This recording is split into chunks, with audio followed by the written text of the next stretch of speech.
আমার সঙ্গে জোর করে বলবেন, ভারত মাতা কি, মাতা কি। কার্বি ভাষায় আপনি যেটা নমস্কার বলেন সেটা আমরা কার্বন বলি। আমি গারো মানুষ, গারো মানুষের ভাষায় এটা সালাম বলে। যাই কি না হোক, শিলাবৃত্ত দেবরা বা প্রশংসা যত করে ততটা কম হয়। এমএলএ থাকার সময় অনেক কাজ করেছিল, ওদের আমার পিছিয়ে বেঁচে বসেছিল আর বিধানসভায়। আর অনেক সময় আমি আলাপ করি, উনিও বলে আমিও বলি এই বিষয়টা কীভাবে উত্থাপন করতে হবে। সেজন্য আমার পুরো ওই সময় বন্ধু। আর আমার ঝগড়াটা হয়েছিল কমলাক্ষ প্রকাশের সঙ্গে। সে অপোজিশন বেঞ্চে ছিল, আমরা রুলিং বেঞ্চে, আর পুরো ফাইটিং। কিন্তু এখন তো আমরা বন্ধু হয়ে গেছি। আমার বাড়িতে আছে, উনি আমার বন্ধু, এখন আর ফাইটিং নাই। আমরা স্কুলে যে সময় আমি যাই, ফার্স্ট আমার গান কি হয়, জনগণ। আমরা জনগণ শিখি ক্লাস 1 থেকে। আর আমরা কতদিন এই গানটা পরিবেশন করবে, কতদিন, আমরা এটা পরিবেশন করব।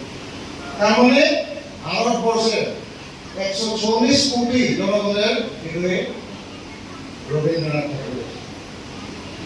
রবীন্দ্রনাথ ঠাকুর বিশ্বগুরু, তিনি একমাত্র সাহিত্যিক যে ভারতবর্ষে নোবেল প্রাইজ সাহিত্য অর্জন করেছে। গীতাঞ্জলি কবিতা, সেই গীতাঞ্জলির জন্য উনিকে নোবেল প্রাইজ দিয়েছে। আর আমরা গৌরব অনুভব করি কি রবীন্দ্রনাথ ঠাকুর আমাদের গৌরব। আলাদা সেই পশ্চিমবঙ্গের গুরু নয়, আলাদা সেই বাঙালির গুরু নয়, সে সমগ্র ভারতবর্ষে হিন্দু, মুসলিম, শিখ, ইসাই, Jain, Parsi, Buddhist, tribal, general, Brahmin, ক্ষত্র, বৈশ্য, শূদ্র সবাই গুরু।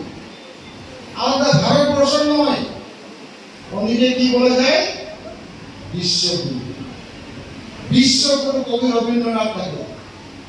বিশ্বগুরু হয়তো উনি পুরো বিশ্বর জনগণের হৃদয়ে আছে।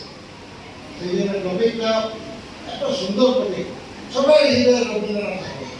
কেউ বলছে এটা হিন্দু হৃদয়ে, মুসলমানের হৃদয়ে, এইটাও বলছে নাকি ভারতবর্ষের জনগণের হৃদয়ে, পুরা বিশ্ব হৃদয়ে রবীন্দ্রনাথ।